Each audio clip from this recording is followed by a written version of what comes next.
what's going on, my friends? Bruce Lund, founder, director of 90 Day Sales Manager, and the host of the Solopreneur Movement podcast. Every single week, I come into your life with specific content for you as a quote-unquote solopreneur. You are solely in charge of your sales, of your operations, and your marketing, and obviously your mindset. And this is our Spend Time with Talent edition. We have a mortgage expert in the studio with us today, Joe Massey with Castle & Cook Mortgage. Thank you so much, Joe, for coming in to the studio. Yeah, Bruce, thanks so much for having me, man. I love being a part of what you're doing. I've had you on my radio show, our podcast. I really appreciate you taking the time to invite me to be here today. Absolutely. And we had such a good time on your podcast or your radio show this past week, and I said, hey, man, let's just get you in the studio and do the same thing for our audience. So, absolutely. And make it about you. Make it about you in the mortgage industry, right? Hopefully I'll have some good ideas for you. I have no doubt. And guys, that's one thing for this podcast. I don't want fluff. I want it to be tangible things that you can go out and do, whether you're a mortgage producer yourself or really just any solopreneur that's out there to grow a business. Yeah. And Joe, you got started in 2002 in the mortgage industry. That's right. Yeah, I graduated from college December 2001, shortly after 9/11, and started in mortgage February of 2002, and been doing that ever since. Perfect. So, our intention of the podcast, it really is for you younger, newer hustlers out there, and just getting started in your business. But I think, obviously, back to the basics of all of our business, right? So anything that you give could be relevant to 30-plus year people in the industry. Absolutely. And one thing a lot of people don't know in the mortgage business, the average lifespan of a loan officer is about 3 years. Okay. Same thing as a real estate agent. Average lifespan is about 3 years. So I've been doing this, 17, 18 years now? It makes me a dinosaur in this industry, right? But a lot of the stuff I'll talk about today, you're going to say, oh, wow, that's not that sexy, that's not that cool. But you know what? It works. All right, I've been doing this stuff a long time. I'll give you some great ideas. Take what works for you, run with it. Some of the stuff you're going to say, hey, that's not my style, that's not my speed. That's cool. Don't do that. But find the things that work for you and go do it. So what do you think the biggest reason is people tailor out after 3 years? I think this is a hard job. Being an entrepreneur, being a loan officer, being a real estate agent, being in insurance sales, whatever, it's hard, right? And I always say, I didn't sweat today. I didn't pick up a sledgehammer. I didn't dig any holes. I didn't pick up a shovel. But you know what? I have a hard job. When I get home at night, I'm tired. The guys that work for me, when they get home at night, they're exhausted. Yep. It's mentally draining. And you've got to have that stamina and that perseverance to get through it and to do well over the long term. Well, let's jump right into a little bit of your backstory. You talked about your experience level, but this is where I give people kind of permission to humble brag on themselves, right? So I know you guys have one of, if not the top producing team at Castle & Cook, is that right? Yeah, I'm the #1 loan officer at Castle & Cook Mortgage. We have about 150 loan officers nationwide. We do like $1.25 billion a year as a company. So that puts us in the top 50 mortgage companies. We're not a Quicken Loans, #1 in the country or anything like that, but we're good size, medium sized company. My team, it's myself plus 5 support guys or gals, I guess, and then I manage about 7 or 8 other loan officers at various different branches. And our team is the #1 team. Our branch, if you factor in our branch, we're the #3 branch. And then I'm the #1 producing LO. I love it. Perfect. And we're going to get right into it then. We're going to talk about, I try to talk about like the 3 pillars of everyone's business because, Joe, you know this. There's more things than ever before that we could be doing. That's right. And a lot of people get bogged down by it. They get confused by it. They try to be all things for all people. I'm guilty of that my own self. Yep. So that's why I love spending time with talented people as much as possible. So someone like you who's been there and has built the team. Yeah. But let's go back before you built the team. Let's go back to Joe Massey 2002. Okay.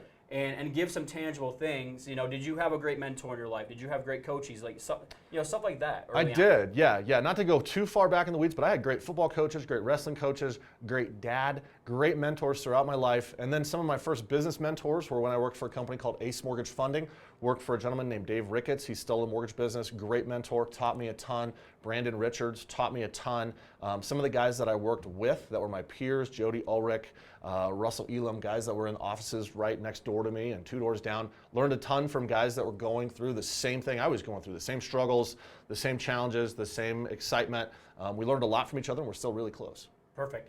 And I love the word that you use, excitement. Because guys, early on in your business, when you're just getting started, you should be excited. That's right. Right? That's right. You have Red Bull sitting here, right? I do, You have all this energy. I'm old now, so I gotta get my excitement from outside sources. But you're exactly right, man. I remember when I first started the mortgage business, I would wake up at 5 o'clock in the morning, wide awake, be like, all right, I gotta get it done today. I gotta get up, I gotta take a shower, I gotta be at the office, be the first one there, be making my calls and hammering it out.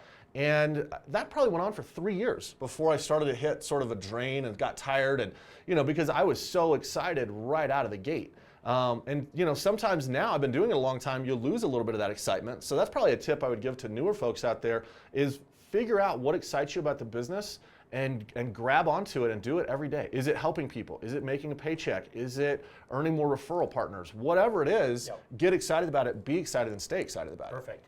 And again, like, we don't want to do like platitude things, like, go get your name out there. You're like, well, no shit, I know that, right? Or go hand out more business cards, or go to networking events. So let's talk about your 3 pillars of your business. So go ahead and just break down, we can go step by step to 3 different ones and then go through deeper into each one. So I have 3 ways that I gain business. Number 1, referrals from real estate agents and business partners.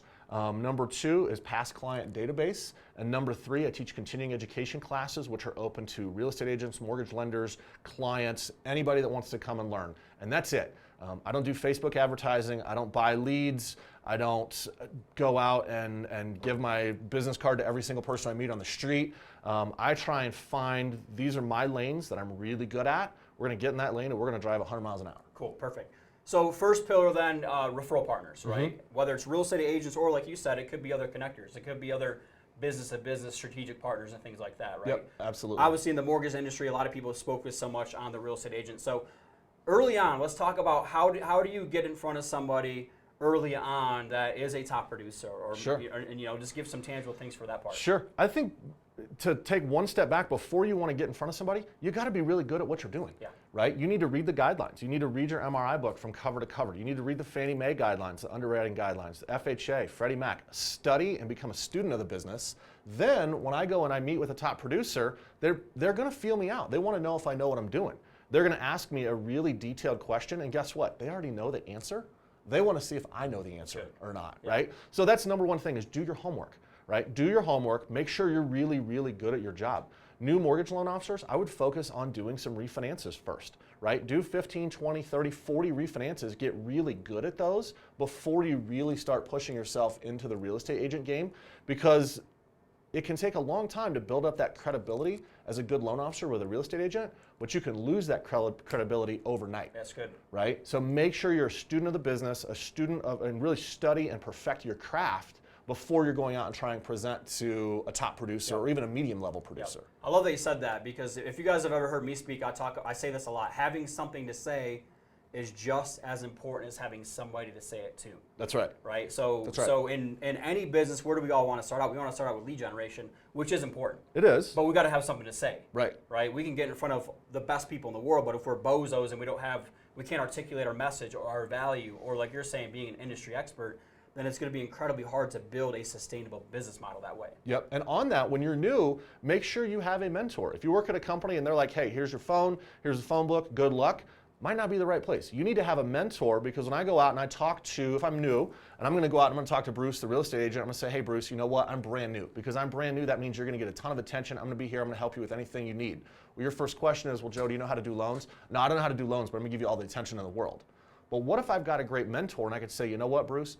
I don't know how to do loans, but I have a great mentor who's been doing this for 20 years, and every transaction that you and I do together, you're going to get 100% of my attention, because I'm brand new and you're my only client, but you're also going to get the expertise of my mentor who's looking over and making sure that everything runs smoothly. So that's the best of both worlds for you, Bruce. That's gold, man. I love it. That's a tangible thing that people can now go use. Yeah.